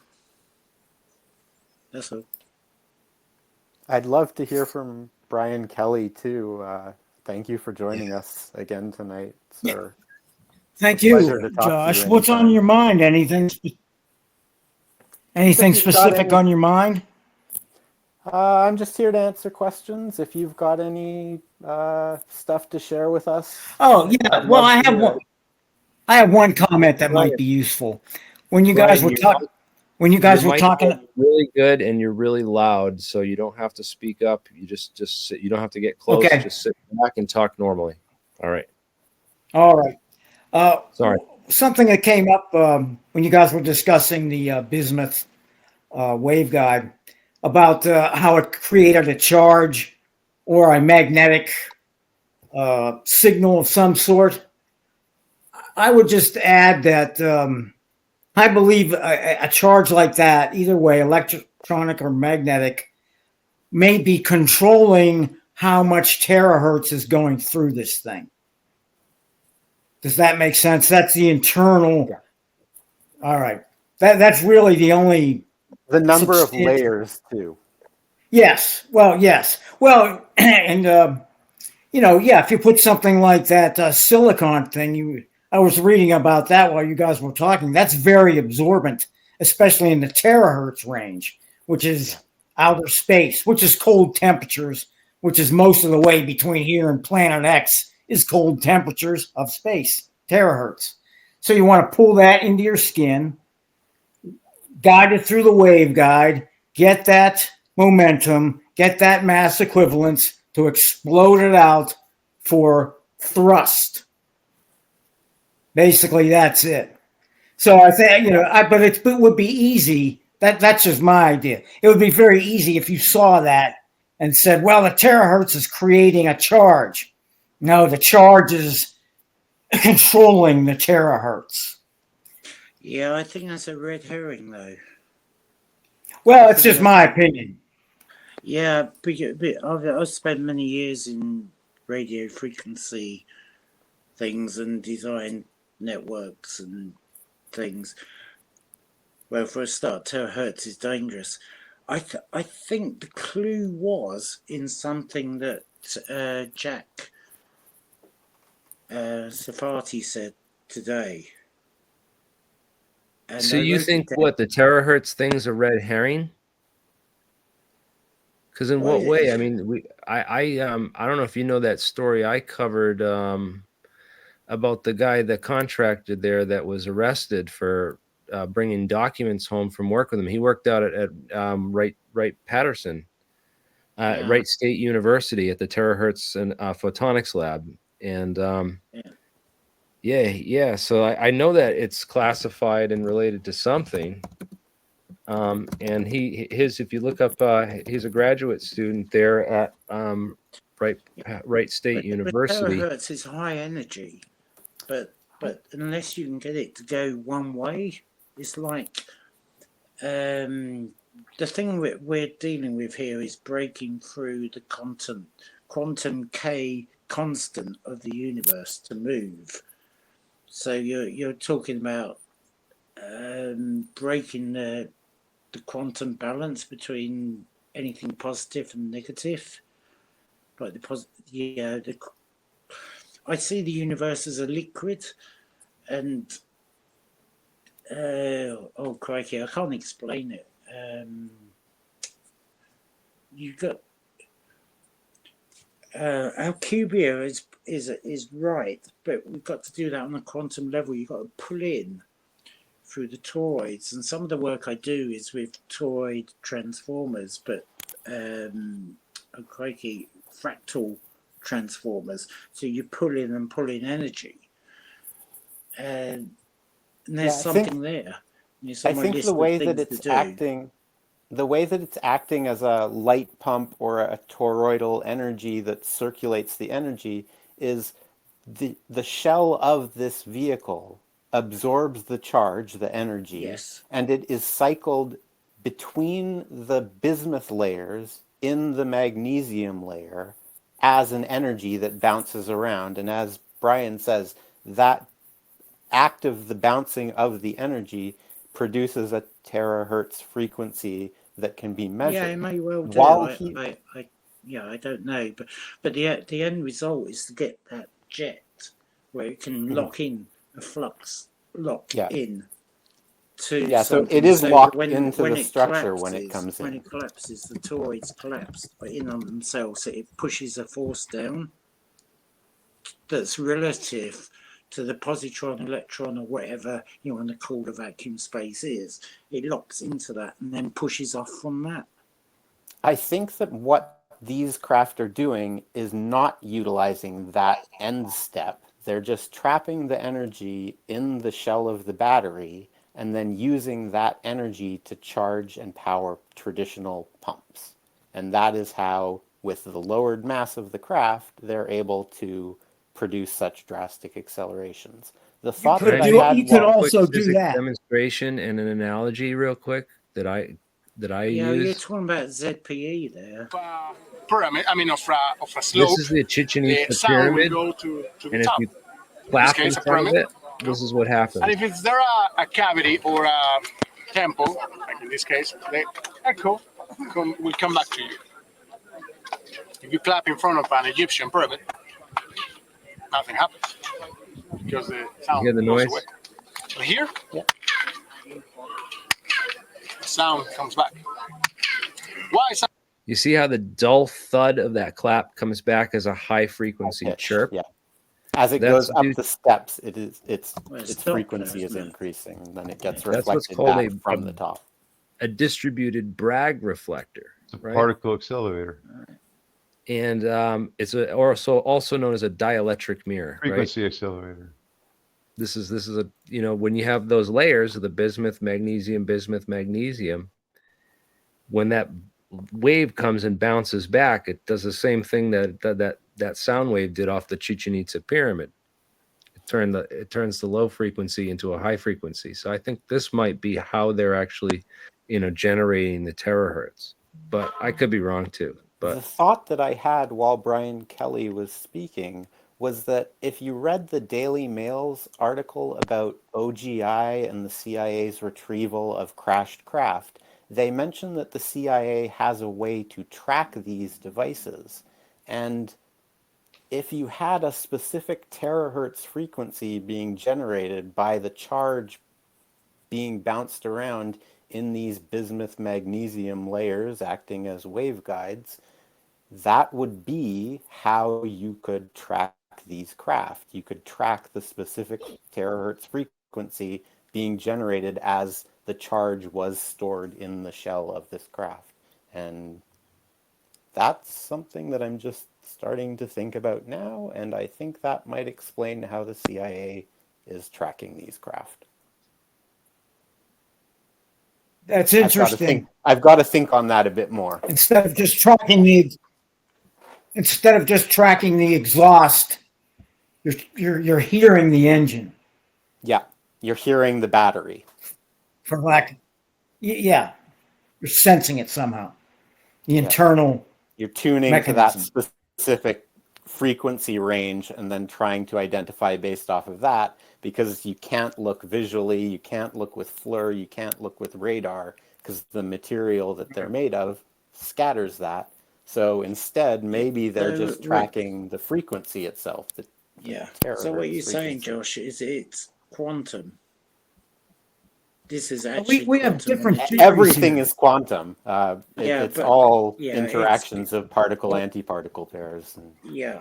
When you guys say low-level nuclear, low-energy nuclear explosions, I mean, that's only available at the quantum level.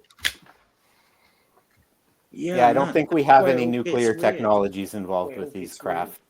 There's Again, no there you go with the N word, guys. You're gonna get flagged. Yeah, please. I've only done legal stuff. This is all Please, open source I don't information. need the FBI No visiting nuclear our lab secrets. again. I don't need to be taken away in a black helicopter. I just want to get public information out to where do you find a low energy? We're doing is nuclear magnetic resonance, which is no more nuclear than your the MRI machine that they took the NMR off the NMRI because they didn't want people getting scared of that N word again. I used to work in those N-word places, and that's public information. No one cares. They're running. There's 40 of them in the country or something. Right. So, anyways, this is disclosure tonight that you guys are watching, catastrophic disclosure tonight, and this is our response to the government shutting down the Schumer Amendment and basically informing the public that you cannot legislate your way out of this problem, and that the government is completely incapable of investigating itself. It's obvious.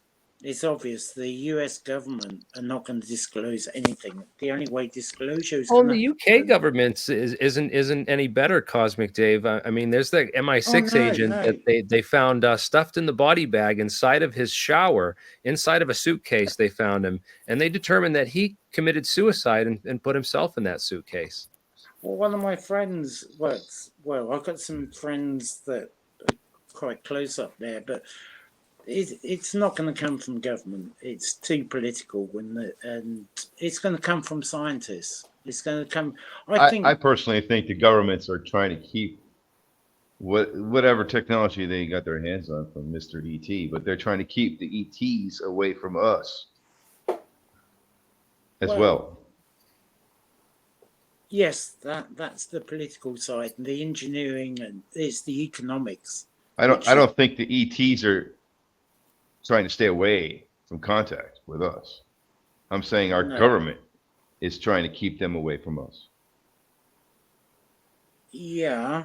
Well, I think as soon as Trump was briefed on the ETs, his first thought was, "Can we build a space?" That's why we see UFOs, because they're trying to make contact. Okay, can we do a 5-minute philosophical without creating a war? At least they don't want to create a war. You don't want to create a war knocking on you, to say hello or whatever. You're not trying to create a war when you're trying to make contact, friendly contact. So if they land and just disobey our government's wishes, it's just a war, from there on out. Well, I've heard all the theories about, agreements and abductions and things, but at the end of the day, they got to get permission from, the government.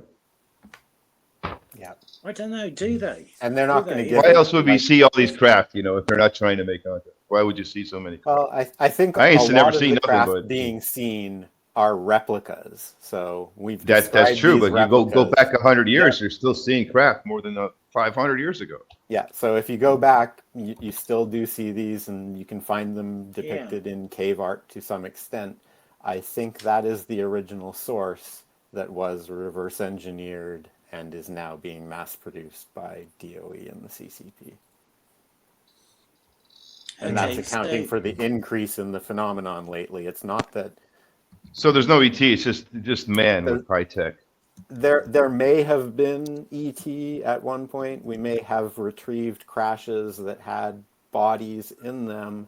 I'm not making claims around that. I'm just saying at some point we got material. It was reverse engineered, and currently ancient man's material. Maybe ancient man, maybe an NHI source that we haven't had disclosed to us yet. As I said, we go back to 1930, and there's a spontaneous invention of 2 patents.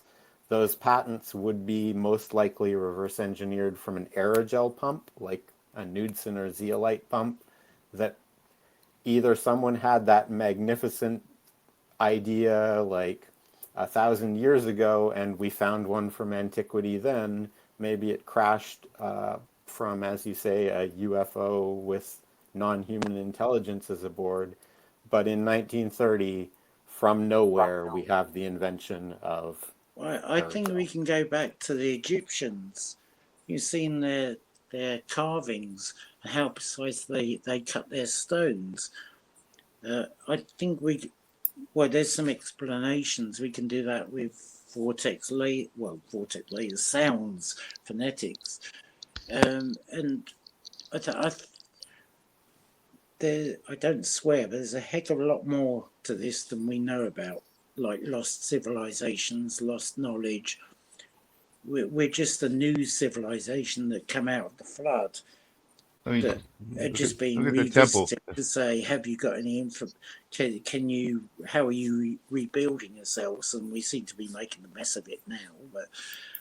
But you know, maybe we are being watched, and my feeling is they are a higher consciousness. Humanity is an evolution of consciousness. We're physically evolving, but our consciousness is what's going to get us to the level of the ETs, because they have that energy about them that they can do things that we can't, and they're almost like encouraging us.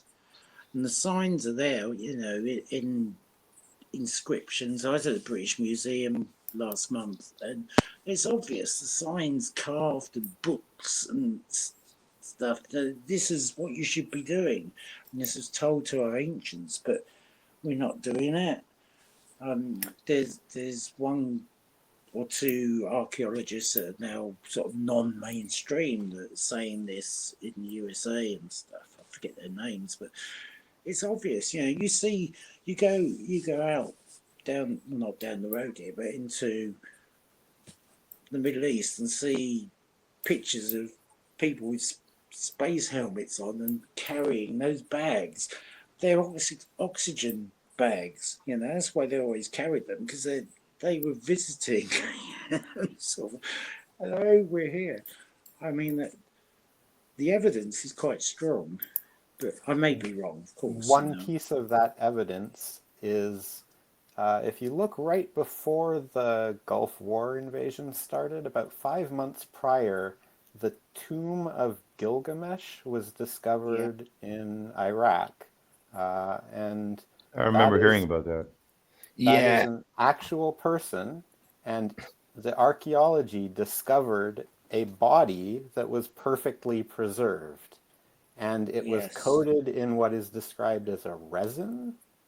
And if you think about aerogels, they prevent air gas phase heat conduction in both directions. So if you were to coat or preserve a body in aerogel, it would last for thousands, millions of years, because there would be no degradation of the body after it was sealed in the aerogel. How would the Egyptians make aerogel? The Egyptians didn't. How would the Egyptians cut Gilgamesh's people in Iraq did. They knew. Well, guys, that body has provenance. They definitely found that tomb. I got to wrap this up here, guys, because we're over the 2-hour mark. But I'm going to have a disclosure tonight, every night this week, and we'll have plenty more time to get on. Once again, here's the stream to join the after party. Thank you all for watching, and have a great night. We'll catch you tomorrow. Thank you so much, Jeremy, and everyone that joined us. Awesome.